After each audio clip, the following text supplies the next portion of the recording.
I'm confused. What religious leaders, or where are people deciding to speak about Mary to others, about the Hail Mary? Who told them to do that?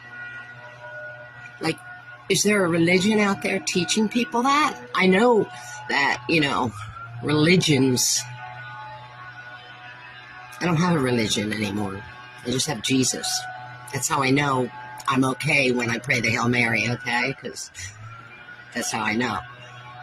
But are people being taught this and then they go tell other people? It's really not their concern, is it? It's not their concern if I pray the Hail Mary. We need to start worrying about ourselves. That's what we have to do. We have to worry about our own salvation. Because the one thing I hear is, we're worshiping Mary if you pray to. You're wrong. You're